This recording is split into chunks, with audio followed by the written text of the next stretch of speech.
the committee tasked with scrutinising Kim Leadbeater's assisted suicide bill has reconvened after a week's break, but has continued its trajectory of rejecting new safeguards.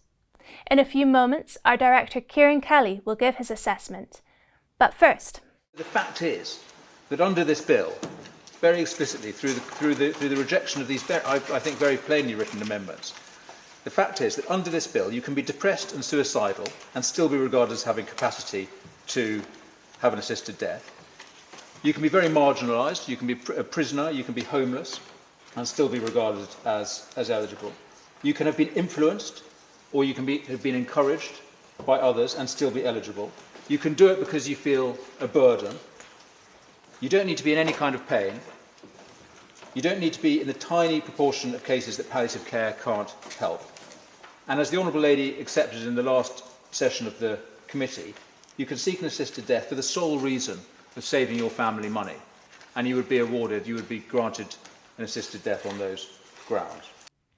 That was Danny Kruger MP summarising who would be eligible for assisted suicide under Kim Leadbeater's Terminally Ill Adults End-of-Life Bill.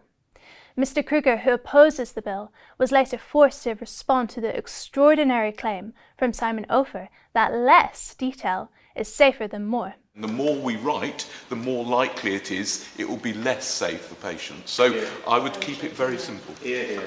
I really want someone to explain this point to me. How can it make it more unsafe for patients to state explicitly what the safeguards are? How can it possibly make it harder or more dangerous if we specify what, as the Honourable Gentleman says, is good practice currently? Numerous safeguards were debated and rejected by the committee, including one which would require anyone seeking assisted suicide to first speak to a palliative care specialist. But Government Minister Stephen Kinnock said this would increase demand for palliative care specialists, and the amendment failed. An amendment to explicitly prevent assisted suicide on the basis of anorexia was another that was voted down. Prior to the decision, Naz Shah encouraged MPs not to ignore their duty to protect people. Let's say, for example, there'd be only 1 or 2 assisted deaths of anorexia if this bill became law without my amendment.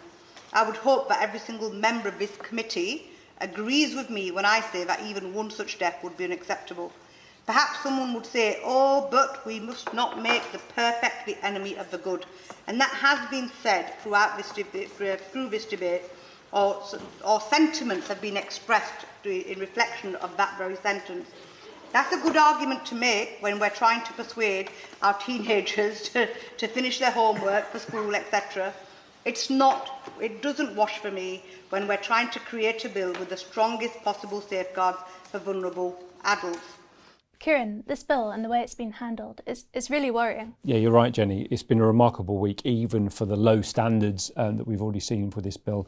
I think everybody probably already knows that the MPs on the committee have been stacked for those in favour of the bill, that the witnesses that were called to give evidence have been heavily skewed towards those in favour of assisted suicide.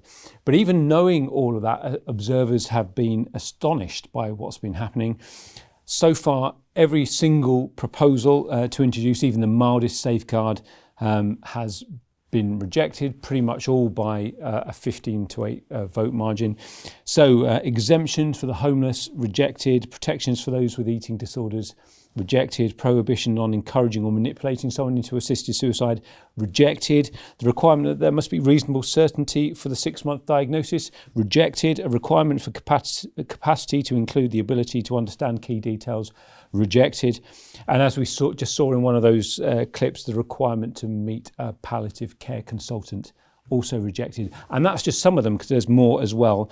And these are very mild, very reasonable amendments, but clearly for the MPs sitting on this committee, they're too much. And I think many of the MPs who are looking on will be unimpressed, and that includes some who will have voted for the bill at second reading. And so we need to keep working and keep praying for those concerns to turn into votes against this bill when it comes up again at third reading. For more great content, like, subscribe and hit the notification bell.